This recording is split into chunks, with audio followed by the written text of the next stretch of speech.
Hi everyone. Thanks for joining us for another BiteSSSize best practice webinar. Today's webinar is all around club development. So we have a fantastic panel of experts here to guide us through some best practice around what works for clubs and our student population, but also from a governing body perspective around what sort of support is available and what kind of frameworks and projects clubs can get involved in. So to introduce our panel today, we have Matt and Ella from Edinburgh University Hare and Hounds. They're the male and female captains for this year, but have held a number of other roles within the club, and they'll give us some really good insight. The Hare and Hounds were our Club of the Year for 2019-20, and I know they've been carrying on that fantastic work this year, keeping everyone engaged in what's been a tough year so far. We've also got Francis from Scottish Athletics, National Club Manager. Francis has a huge wealth of experience within athletics, 19-time champion, national champion. There's the Twitter bio, so it might just be for more followers, but I'm sure it's pretty accurate. Firstly, though, Matt and Ella, you guys are currently in exam period. So first of all, thanks for taking some time out to be with us today and to share your knowledge. And secondly, good luck with the rest of the exams coming up.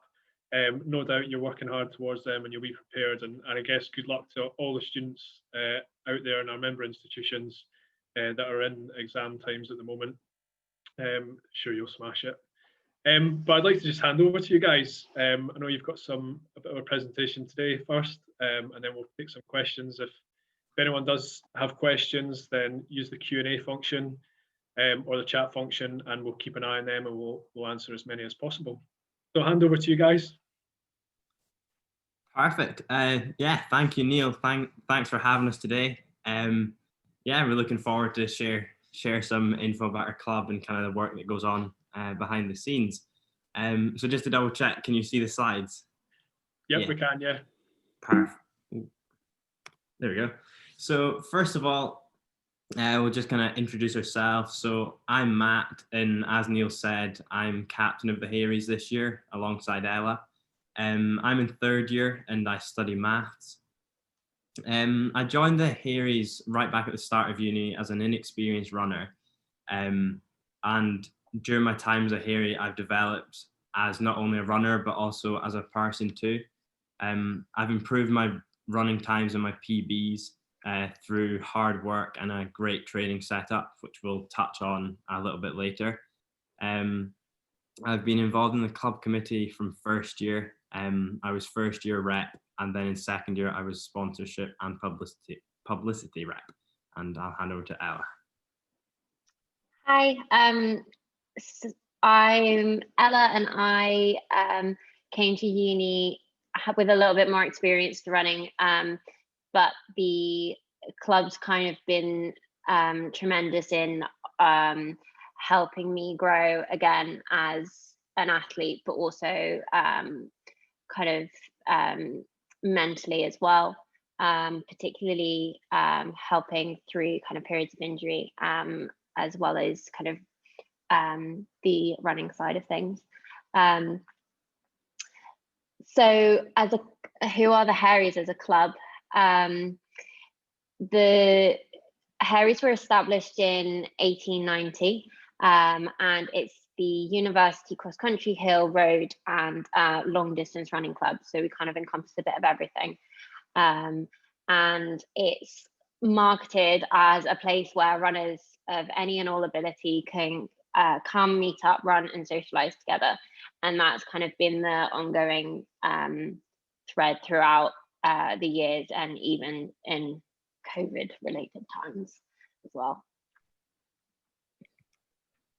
So as Ella said, we offer club training for all abilities, ranging from first-time runners all the way through to international athletes. And we, in the past, our club has been very inclusive, but coming into this year with COVID, we realized that it was going to be a whole lot harder to be inclusive, just because of smaller group sizes and no socials, etc. So we realized that before the start of the year, and we kind of worked with Francis, the university, and kind of our committee to make sure we had the things in place which would help us to stay inclusive. So as well, kind of a little bit planning towards coming back over the summer, we created kind of athlete pathways. And then in terms of COVID, we did lots of risk assessments and looked at what kind of guidance we were getting from Scottish Athletics and how we would operate and run as an inclusive club. So effectively, our priority this semester has been to keep athletes and members safe whilst continuing to train and wherever possible trying to come together in new and creative ways. And I think we'll touch on some of those new and creative ways later. So we knew how hard the semester was going to be for everyone. But I think both us as captains, the committee, and everyone in the club has done their best to try and involve everyone. And the feedback from the club members has been that they're loving the training and especially just loving getting out and socializing in a club run, because it really is the only way that they can socialize. And like as coaches and leaders, it's been really good to see the new first years come in and first couple of weeks like just kind of standing there, and then as the weeks have gone on, we've seen them kind of buddy up with other first years, and then you'll see on Strava that they go for a run together, and it's like that wouldn't have happened without us as a club. So yeah, that's kind of just a little introduction to how inclusive we are. And then what does our training look like? So we've got club social runs on a Monday and a Wednesday. So we have different pace groups so that every ability is catered for. So as well as actually getting to run, these runs are very important because they provide a safe environment, a safe and friendly environment for people to socialize. So they've got their easy runs on a Monday and a Wednesday, and to improve their running, we do interval sessions on a Tuesday and a Thursday. So one change that Ella and I made over the summer was we introduced student coaches. So this is something we've never really had before. So what we did was put 6 of our 6 members, including Ella and me, we went through the British Athletics Coaching Assistant course. Our main reason for doing this was to give our students an opportunity to give back to the club whilst also learning and developing their own skills. And it's kind of, we thought is sustainable in that, we'll all be here to coach for another couple of years. So we'll get good value out of our coaches. We also have an ex-Harry called James Jarvis, who is our volunteer coach. And James was captain of the Haries in, I think, 1995 or something like that. And ever since then, James has led these sessions on a Tuesday night. So for us, that was something we really wanted to keep, and we really wanted to keep James on board. So, at the start of the semester, we sat down with James to kind of put a plan in place. James would lead the Tuesday sessions, our student coaches would lead the Thursday sessions, and we would kind of, make sure the sessions worked well together to create a flowing and effective training program for our club athletes. There's 6 coaches, as I said, so we kind of normally coach in pairs and have just been kind of rotating that around. So it doesn't take up, it's not like every single week we're always having to coach. It's quite nice to have it rotating. And then each week, the group will get kind of a different dynamic of session, just depending on who the coaches are and kind of what their take on things are. And the feedback has been great. And it's good. It's been this kind of a similar group turning up on a Tuesday and a Thursday. And it's been good to see them progress over the semester as well. We'll touch a little bit later on how we, without any races, how we managed to see the progression. We'll come back to that. So looking at our kind of next level of athlete, we have got endurance training groups, and This year, we were very proud to be working with the Scottish Athletics Endurance Academy. So this Scottish Athletics Endurance Academy, basically a group of our athletes have been selected to receive coaching and extra support such as gym sessions through this. So that's really good, and just that extra support to help our athletes be the best they can be. And then in addition to this, we have over 40 athletes who obviously will be in different bubbles of maximum 15, etc. But we've got normally around 40 people on a Tuesday night taking part in the endurance training sessions, which are sessions set by Scottish Athletics Head of Endurance, Mark Pollard. So it's been great. Mark's been great this year, and that's certainly increased by 4 times the amount of people we're getting from last year to this year on a Tuesday. So that's been good. We've also got 15 athletes on the Scottish Athletics Endurance Academy. So in that, the group I mentioned earlier, we've got 15 athletes on that program. And then we also have 8 athletes on the Edinburgh University Team Performance Program. So that means they get gym session once a week with a qualified gym coach. And then we also have 3 athletes on the individual performance program, which just involves a bit more support. So now I'm going to hand back to Ella, and we're going to go all the way to the other kind of side of our club and have a look at the jogging group. Yeah, just one more thing with regards to the endurance groups. It's been really nice this year to have the boys and girls training together and at the same time in the same place, whereas previously they were quite distinct and quite separate. And especially in a year where you can't necessarily see people in other settings, it's created a nice social environment and kind of joined both male and female trainings towards kind of the same goal. And then so with particularly with lockdown, obviously a lot of people took up running and kind of got into it as complete beginners, and we'd already had a established jogging group who would go out twice a week and go on organized runs together. And over the last few years, this has gradually been expanding with amazing work from a jogging secretary who works on the committee. And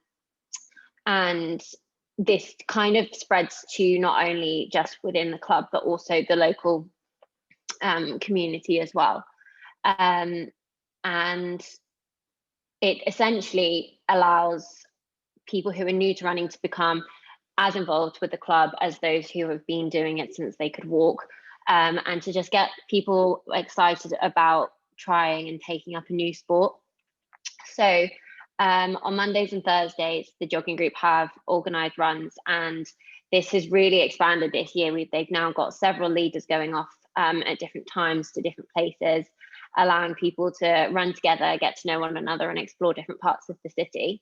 And hopefully when restrictions ease, we would like to increase the links between the different groups, so the jogging group, the endurance academy, and everyone in between, through kind of socials and whether that be running or just non-running activities. Obviously that's tricky at the moment, but it would be a really nice way to kind of create that full club unity. And then touching on what Matt said earlier about noticing the improvement and the commitment that people have put into training this semester, we've in the last month or so, we've held a couple of time trials. Sorry if you can hear the sirens in the background. Held a couple of time trials, and this has basically kind of filled a little bit of a void with races being so limited, and it's given the opportunity for all runners, regardless of kind of ability or speed, to evaluate what kind of shape they're in. Guidelines have been changing throughout the semester, so it has been difficult, but we've managed to get, we've booked various track locations out so that people could test their shape over 3,000 and 5,000 and 1,500 meters. And this is something that we'd really like to look at furthering in semester 2. The second one that we just organised last weekend was able to raise money for charity. So we'd like to continue that and also potentially raise some money for the club. And even though athletes have to remain within bubbles of 15 throughout the event, it does allow people to see and spend time with one another, kind of in a slightly different setting on a weekend, for instance. So moving on to socials, which is obviously very difficult at the moment. The normal socials that we would have would include things like potlucks, pub quizzes, nights at the student union, kind of club night, trampolining, Christmas and other meals out, events, the post race, and things like that. So obviously with COVID, not a lot of that's been able to happen. And throughout the semester, the restrictions in Edinburgh have gradually become tighter. So we were hoping to have some things like this, but it hasn't happened. So instead, we've kind of really utilised training as a way to see one another and still get that kind of social sense with COVID guidelines and in larger groups in their bubbles during the runs. And then we've also held some Zoom socials. We did a quiz, pumpkin carving for Halloween, a bake-off during Mental Health Awareness Week. And it's just been really about advertising these, making the links readily available, encouraging all members to attend, and so on. So what value do we think that this has the capacity to add to student experience? Mainly it's about, for both of us, I think anyway, it's about a sense of community and belonging. No matter what your ability, background or interest in running is, it's creating genuine friendships with like-minded people, people you share something in common with, and everyone's really just looking out for one another. Even if you're not particularly close with a certain person, you've kind of got each other's backs in a way that other kind of clubs or societies you don't get quite as much. Regardless of where you are in running, whether people are ill or injured or any kind of other trials and tribulations that someone is going through, the club and the members within that club are always there for you. And then, yeah, I mean, obviously it's been incredibly hard for everyone this year. But kind of just trying to think what it must have been like in kind of a first year, being a first year this year. It must have been pretty daunting, turning up and, you know, not really being able to make friends other than with the people who you live with. So we kind of put things in place to try and help the first year kind of feel welcome and make friends with other people. So it kind of started off right in Welcome Week, where we had a welcome run 5K. So at this point you could run in groups of 15. So we had, I think, 150 new first years out across the day, and we were back and forward leading runs all day. So that was really nice to kind of to meet the new people there, and that gives a chance to tell them kind of about the club and what training was like and stuff. But obviously for students who had just arrived from abroad, most of them would have been isolating, or for whatever reason, if people couldn't come to the in-person events, we had a virtual sports fair, which the sports union put on for us. So this kind of involved just sitting down like this. There was always a few of us on the call at once, and people would just kind of drop in and out kind of over the course of a couple hours. So again, that was really good to answer questions and just kind of tell people what we're all about.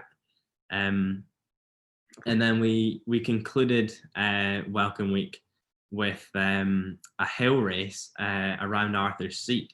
I mean, I'm glad I didn't do that in first year, because that might have put me off that big hill. But yeah, I don't think it put anyone off. I think we had around 30 people going off in waves across the afternoon, and it was just a good, fun way to end a difficult week. And yeah, so then since then, not only the committee as leaders, but kind of sometimes our friends and other kind of older club members will lead the social runs. So it's been good. And we have different leaders, because not everyone can't always make the same run. So it means the people who are going to the runs are getting to meet kind of lots of different older members of the club. So that's been good. And then we do a thing called Hairy of the Week. So every week, one Hairy who's maybe had a good race or has been really good at training will be Hairy of the Week. And that's really good, because our publicity and sponsorship rep, they do a sit down interview with the Hairy of the Week. Sorry if you can hear the siren. Yeah, so they do a sit down interview and just ask loads of interesting questions. So it's a really good way for the other club members to then, read that interview and learn more about one of their peers. So we've made sure to include lots of first years this year, just so that they know they're not forgotten, and that'll help them kind of integrate into the club. Yeah. So yeah, we've included the first years, I think, the best we can. And I think, yeah, definitely, like we said earlier, the feedback from them has been good. And they've enjoyed kind of meeting new friends and exploring their new city. So now, yeah, we've been really, really lucky to have Francis, who, yeah, national club manager for Scottish Athletics, and we've had meetings with him kind of all through the summer, and he's been a star. And if we've ever had a question or a problem, he's always been on hand, and he's always around for a chat at any time. And the links between us and Francis and Scottish Athletics are really strong. And yeah, I think we'll hand over to Francis to tell us about these links and how they're so strong. So thank you.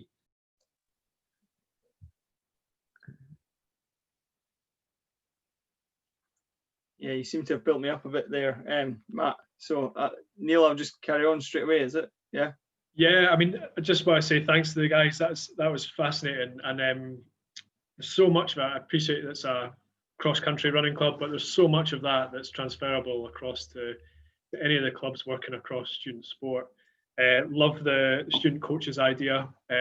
Has that had pretty good feedback so far from your club members?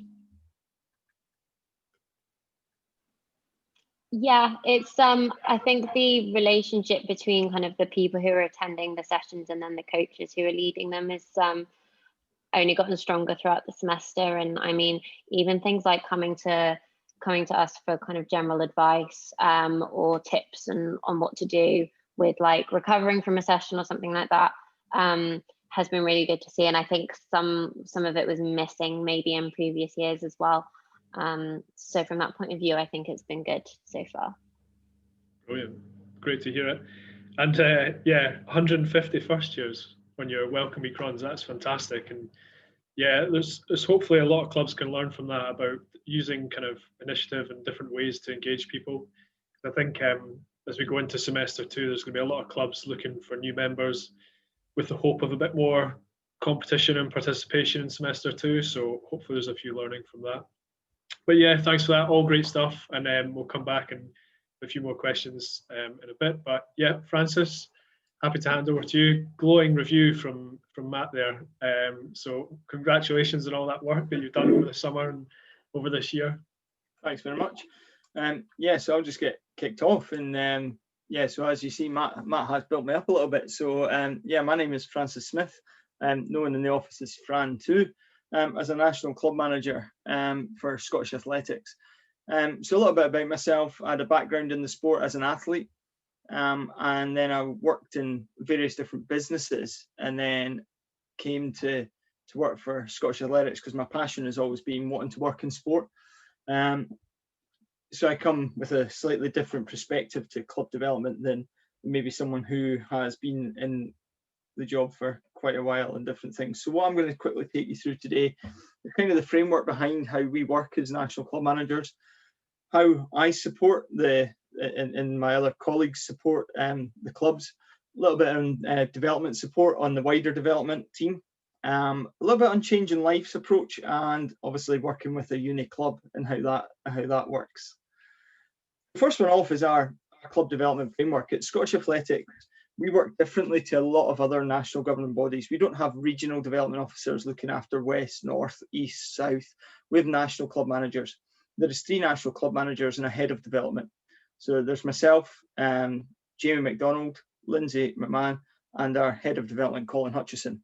We also have a disability pathway officer, Pamela Robson, and we have an officials development person, all part of our development team. So we work to our framework, which is 13 areas of business over 4 tiers.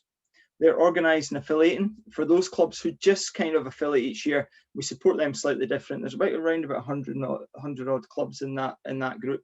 They get a lot of support from my colleague Lindsay. Then we've got sustainable and developing tier in our framework, and that's the tier that I look after. So clubs who are sustainable, and we're not talking about longevity, people who have been around for many years. We're talking about clubs who are sustainable, who have a good business plan on where they want to go and how we can work and develop them. We've got aspiring and evolving for those clubs that have maybe been employing some staff in the club for a long time now, and they're at the stage of trying to turn from being just a club into a business. And then we've got the strategic and sector leading clubs, which the national, the head of development, Colin Hutchison, looks after. And there's only 3 or 4 clubs at that level, and they're the ones that are operating as businesses. So this framework obviously helps us have that conversation. As I did say, we do work differently. So instead of having 12 or 13 different conversations within your region, I'm having those 12 or 13 conversations, but it's the same conversation right across all my clubs because they're all at the same level. So I look after clubs from Orkney all the way down to Ayr.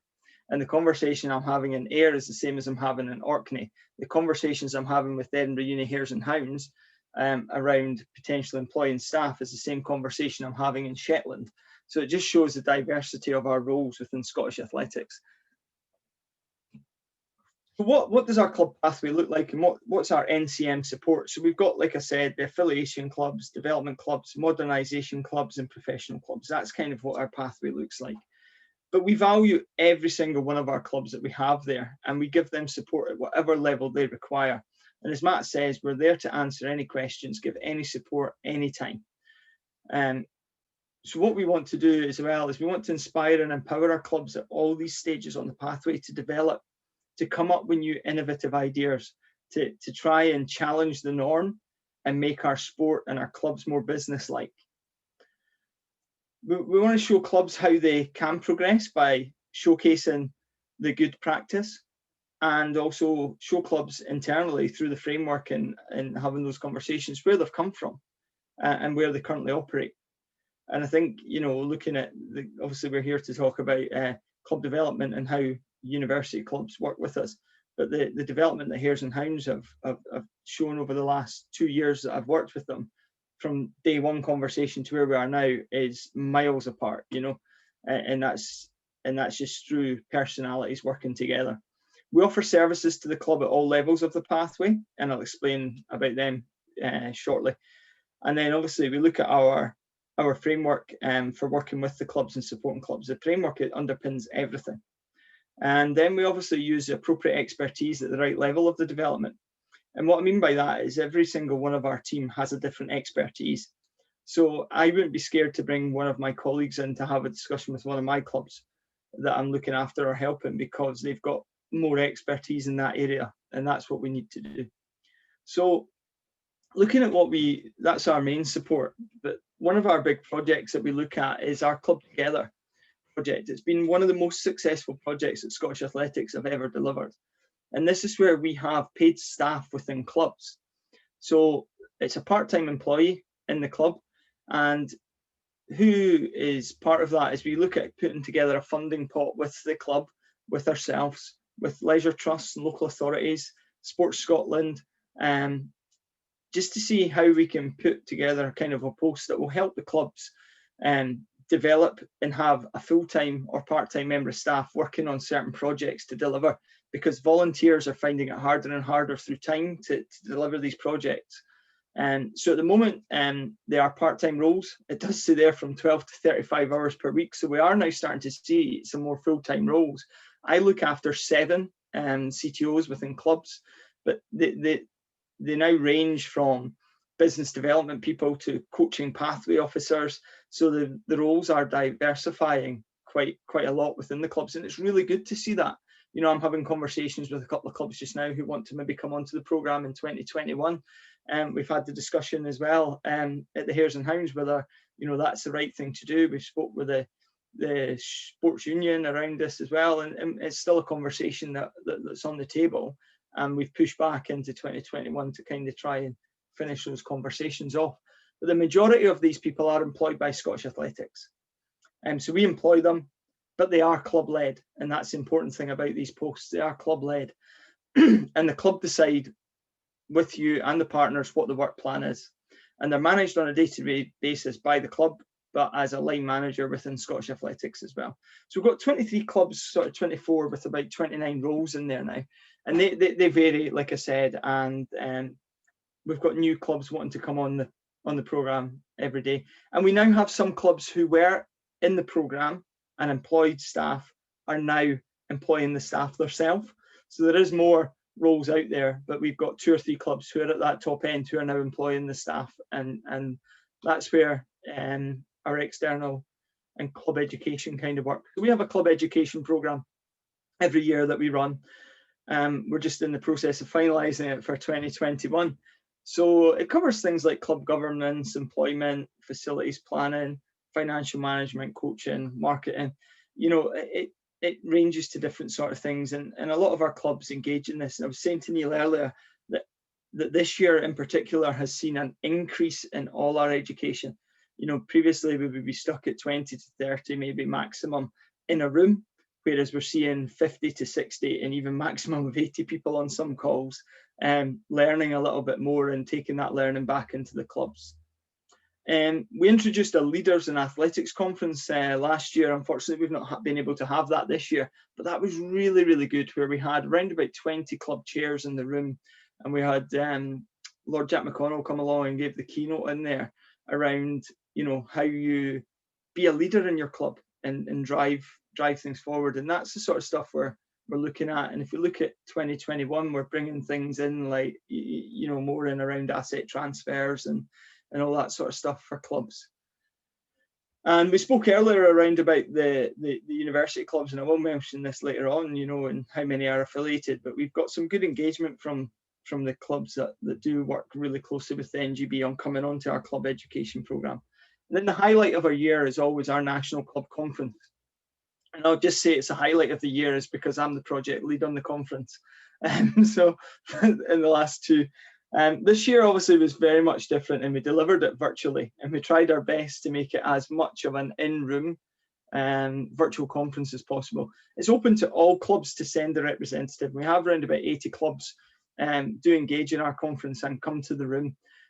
We also have other NGBs come along, and other sports members do want to come along and listen to stuff. And what we do at these conferences is a lot of time for networking, but we share good practice, which is key ingredient to everything of development. You must share good practice among each other. It's the only way we're going to learn at what's good and what's not good.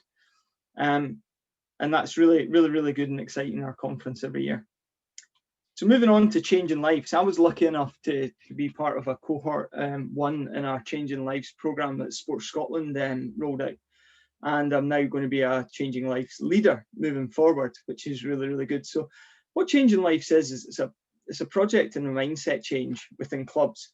So what I do is I try to put this into our NGB and into our clubs, and we're looking for, from the 3 circles, a little bit where everything crosses over between social organisation, sport, that sweet spot in the middle, where we know that we're working daily with our clubs to be inclusive, equality. We at Scottish Athletics take equality very seriously, and all our member clubs know that. We have an equality policy, we have an equalities officer, we have equality groups with representatives from everything. But the main thing about changing lives, and I've done this with a couple of my own clubs that I work with, Springburn, and we're looking at pushing another club, is giving people a chance at club level. People who may not necessarily be able to afford to come to your club. You know, we need to look at different models that will allow us to find grassroots people in the sport who want to take part in the sport and just change their lives through that. And then the biggest thing for Scottish Athletics is we are leading the way in gender equality within sport, I think. And that's maybe me being biased because I am in the NGB. But we've got non-binary categories at our events. We equalise distances and cross countries for male and female.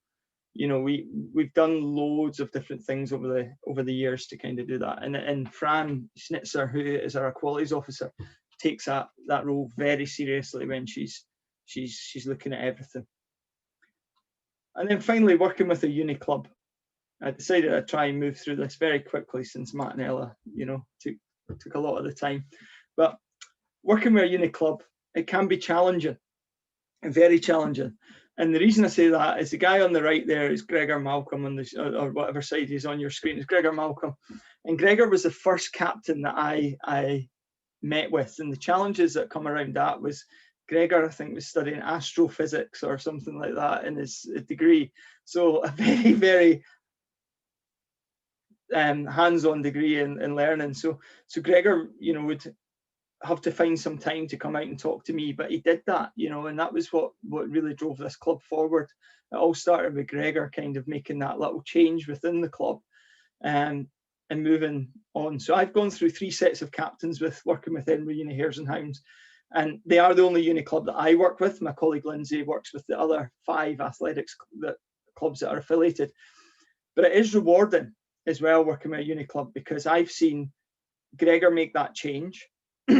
Then we had the next captains, AJ and Lydia, and they continued that and they met with me. But from what Gregor started to where we are now, and I'm not going to lie and upset any other captains, but Matt and Ella have done fantastic work within the club to drive things forward. You know, they've listened to me going off on my little bubbles of where the visions could be.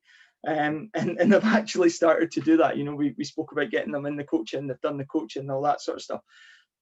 But it is really rewarding. At BUCS Cross Country in Edinburgh, I went along to that, and I think Matt and Ella, that was me in one of the pictures there, I think, which was quite nice to see. But just to see the passion that students have for their sport, you know, and for their club and their belonging to that club, shows that more student clubs could really develop beyond just being a student club. And that's the important thing.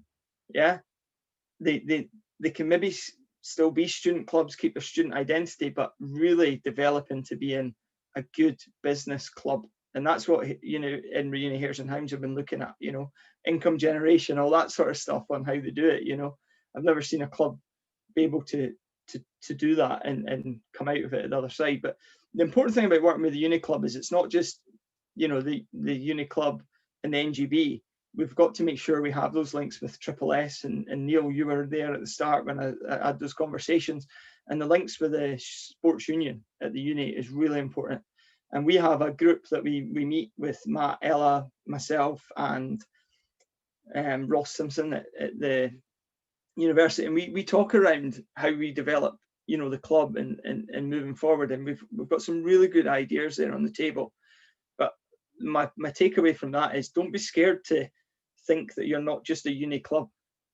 You know, think you are a sports club and develop it beyond, you know, beyond just being the uni club. There's other things you can get involved in the community that will bring you money to be able to put back into your own uni sports clubs and things like that.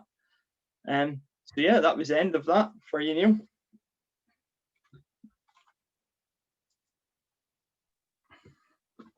That was brilliant. Thanks very much, Francis. And again, you know, so much in there that can apply to a lot of different governing bodies and their way of interacting with student clubs and just engaging clubs as well. We've got kind of 15-20 minutes left. So if anyone watching does want to ask any questions, then feel free to put them in the chat.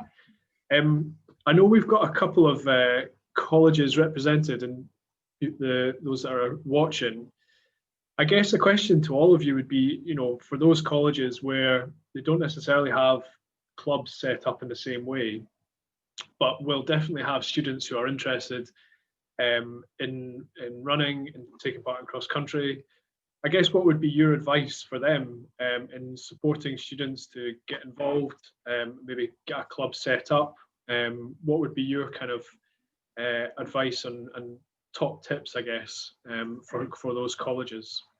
I think for colleges it is slightly different to the university setting, because a lot of the kids aren't staying close by to the university and things like that. So I think for the colleges, and I do notice that Kirsten was on as one of the attendees, and she's just round the corner from my house and at the college just round close to where I live. And I think it's tagging on to other clubs that are already delivering that there. Don't try and set up, have your affiliation to SSS, go to the college sports, but it'll be very hard for them to do that. Speak to the local club, around, can we have some of your coaches support us, and can we have some college training time and train together maybe once a week as a college club or whatever. Or you look at setting up an overarching multi-sports club with different tiers underneath it, so you've got your committee that manages 5 or 6 different sports, but then you've got your individuals underneath it. So that could be the best way to go for colleges, because you've not got as many students staying in the one venue. You might have people traveling in and out, and I know you get that at the uni setting as well, but the majority of people are staying there within the town that the uni club is at. So that would kind of be my advice around that. Excellent. Matt and Ella, do you have any sort of top tips around what would work best for setting up a club, and not just for colleges, I guess, but for any other institutions where they don't already have cross-country clubs? I would maybe firstly just say that obviously we are Edinburgh Uni here in Hounds, but anyone and everyone is kind of welcome. So we've got kind of in the kind of normal training, we'll have people from a couple from Heriot Watt, a couple from Napier, and then we've got there was a boy who took part in the 1500 meter time trial on Saturday, graduated 2 years ago, but enjoyed his time as a Haries so much, he's just kept coming to the training. So that's what I'd kind of say, that if anyone's in Edinburgh, more than welcome to come along and join the Haries. And starting up a club, I would say just go for it. Like just create the opportunity and kind of make it happen, and Scottish Athletics will be there to support you. Yeah, I just add to that, I'd say utilize your resources. So things like Scottish Athletics, or if you have a sports union or SSS, like use those kind of contacts and create relationships with them, and then they'll be able to help you and kind of guide you and help you figure out what you need to do or want to do. I know this is kind of a very athletic specific webinar because you're both from there, but whether it's athletics or not, the NGB would be the best place to start. A lot of my colleagues in other sports, they are really, really good at supporting people to get clubs started and things like that. SSS as well, that's probably your first protocol, I would say, is come to UNIO, you guys, and it would then obviously work with the NGB and yourselves to get things kind of moving and help them. Affiliating to NGBs, and I know a lot of people don't within Unisport, but I think if you've got any aspirations to really drive your club forward, I would suggest that it's the best thing to do. And I guess, like, sticking with thinking about governing bodies, there are a number of governing bodies that have similar frameworks for clubs, and there's a number of governing bodies that don't have those kind of frameworks to support clubs. So I guess, what are the advantages and disadvantages and challenges of having those frameworks? And again, I guess, where can governing bodies start with something like that? I think for a lot of governing bodies, individual governing bodies will have their strategies. There is an overarching Sports Scotland strategy, the community clubs framework as well is out there for anyone, the sports hubs. So there is a lot of strategies and frameworks out there. Our framework is a guide, and we work to our framework as a guide, and we don't stick solely to our framework, and we don't go off on that. You know, we deliver lots of different stuff. We deliver what's best for the sport, and I think, you know, other national governing bodies will. Pros and cons of it, I don't think that there is any cons to having that framework. It just helps, you know, focus clubs. There is going to be clubs who aren't interested in that sort of stuff, you know, and it's just trying to help support them and guide them along the pathway without them realizing that that's what they're doing, you know. So Excellent. And want to go back to something that you guys were talking about, Matt and Ella, around the kind of making training the social space. Thought that was really interesting, because obviously we've not been able to socialise, especially in Edinburgh. Recently, I know we were hoping to go down a tier today, but that doesn't look like happening. But what impact has that had on both your members, but also on how that has changed what training is? Wonder if you can give us a bit of insight onto that. I think one of our kind of focuses was, especially with COVID, people's mental health. And if anything, the pandemic kind of showed that with kind of races being cancelled and things like that, what was important wasn't necessarily how fast someone was or how much you were bashing out each session, but kind of the community and the people who you cared about and your friends and family within that. So with these group trainings, it has really created a sense of belonging and making sure that people get that kind of social interaction and support when they aren't able to get it in other ways. And it's kind of just happened, I think, because we've got that common interest, it is easy to then make friends and have those friendships develop. And within a training setting, you are helping one another, you're pushing one another, you're sharing kind of what can be quite a difficult or painful experience of pushing yourself in a session. So that creates a bond and kind of connection with people. And I think it's kind of it's just happened naturally, but it's one of the things that has, like it sounds really sad, but one of the highlights of my week is a group session now, because it's like the only opportunity that you actually have to see people in that group setting. But we are able to do that, and a lot of other sports haven't been as fortunate. So we're just grateful for that, I think. Yeah, and it really does show, I think, especially this year, it's shown how important that club structure is for students, and that sort of feeling of community, especially if you're coming from a city where it's not your home, and getting together with friends and being able to take part. I take it, have you seen a number of people join your club that would normally have joined other sports? The sports, you know, sports like basketball, rugby, football, that haven't been able to take part as much. Have you seen people joining just to stay fit and to socialise? Yeah, so there has been a few, yeah. But I think maybe a lot of the other clubs have kind of been putting things in place. You know, for example, the football club, I think they were maybe doing runs as a club sort of thing. But definitely there has been a few, and even people that would normally just, you know, go out for a run, you know, once a week just themselves, because they don't want to run themselves because they can't socialize. You know, they've joined the club and you know, now coming out 2-3 times a week, you know, kind of in the group setting. Yeah. Excellent. And Francis, you mentioned you put a lot of education online, which is great to hear.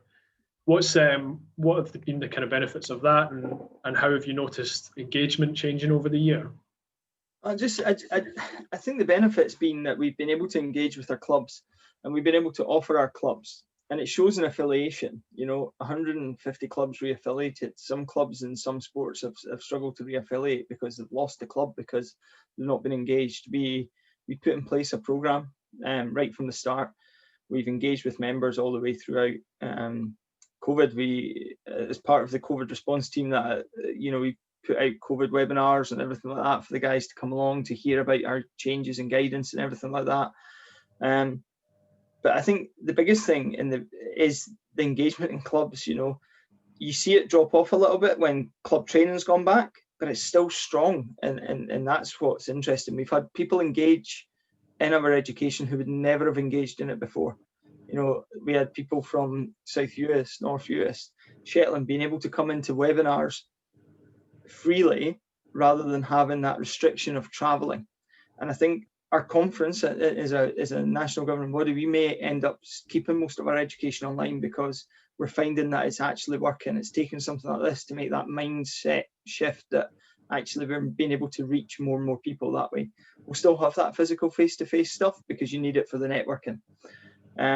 But what's important throughout our webinars, it's not just our team that's done it. You know, we've got performance webinars for sports and coaches. We've got our performance team, our coaching team, events team, our comms team, our welfare team. We've all done things, but what we've done is we've made sure we're not saturating it. We took a bit of stick at the beginning because I know other national governing bodies in the UK maybe went ahead and started doing things quicker. We took our time, we planned it correctly, and the engagement showed, you know. So to go from maybe 20 in a room, like I said, to over 80 on a webinar, it's just fantastic. Yeah, and I know there's a few governing bodies that are looking at that, and I know, you know, take football for one example, they put on a lot of courses, coaching courses on over the summer, and they got great engagement. Yeah. So it's definitely something that a lot of governing bodies are looking at, and hopefully a lot more student clubs and their members start taking advantage of these things. These are opportunities open to student clubs that possibly don't always get taken advantage of as much as maybe community clubs do. So yeah, it's great to hear that that's happening, and hopefully our student clubs can make the most of that.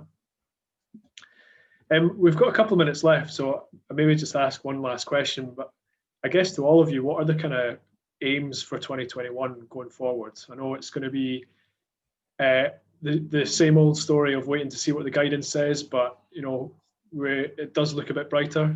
So wondering, guess from a club perspective, what would you be looking to achieve, and what are you looking forward to? And I guess from governing body perspective, Francis, is what has Scottish Athletics got planned for the future, and plans for engaging more student clubs? I think for us, for engaging more student clubs, it's just continuing to show what offering we've got.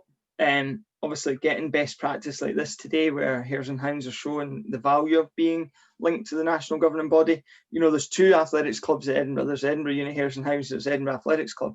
One affiliates, one doesn't. So my aim and my vision for 2021 would be both of them working together, you know, and really working with us to develop athletics in student sport moving forward. The other clubs, they engage with Lindsay around different things. So it's just saying to people that the reason you want to affiliate or come on board with this is because this is all the stuff that we can do and support you and let you grow. But then the biggest thing is you get the pride to wear your uni athletics vest in the national championships. Rather than a club vest, you get to go out there and represent your uni in the national championships. If your uni's not affiliated, you can't wear that vest. You know, so I think that's one of my visions, would be to see a lot more student vests at our championships. And we're planning indoor seasons, outdoor seasons, all those races are being planned. We've delivered cross-country, COVID secure cross-country at the weekend with an elite race, which some of the Hares and Hounds were at. So we continue to deliver our competitions, our coaching courses. We'll continue to deliver online. We'll deliver some in-room education as well, and just continue to engage with the clubs and the members around it. Excellent. And guys, so what does 2021 look like for you guys and the Haries? So kind of in terms of races, we're going to be, or we aim to host the Scottish Student Sport Cross Country Championships. So we were going to host them in November, but for obvious reasons they didn't happen. So we're kind of looking forward to that, and hopefully the kind of restrictions ease enough to allow, you know, everyone to travel down for it. And then after kind of, you know, some recent conversations with Francis and kind of the success of our time trials, we're going to look to have like a monthly 5K road race for our club members and for other kind of people in the local area, just to kind of come along and race. So that's kind of two of the things we're looking to do next year. I think also we just like to find ways to give back to kind of club members, and like the committee and everything have been working incredibly hard like throughout everything. So to find kind of, hopefully with restrictions easing, fun things to do as a club, and to continue to kind of like create that club unity and inclusivity through racing and training, but also in other capacities as well. Excellent. Well, yeah, loads of good practice in there. We've filled an hour quite easily, so that's been excellent. And as we said, you know, although this is a fairly athletics, cross-country heavy panel, it's applicable to so many different sports, and there's loads of good practice in there, particularly around engaging new members. Really love some of the stuff that you guys have been doing and the club have been doing, and hopefully keep growing membership, and hopefully a lot of our members will learn from this. So thank you for your time. Appreciate that you're all very busy people. If you don't mind staying on the call just for a couple of minutes, but thank you very much. Wish you all the best for the rest of the exam season, and just for the rest of the 2021 calendar. So Thanks very much, Neil. Thanks for having us. Thank you. Just let the attendees go.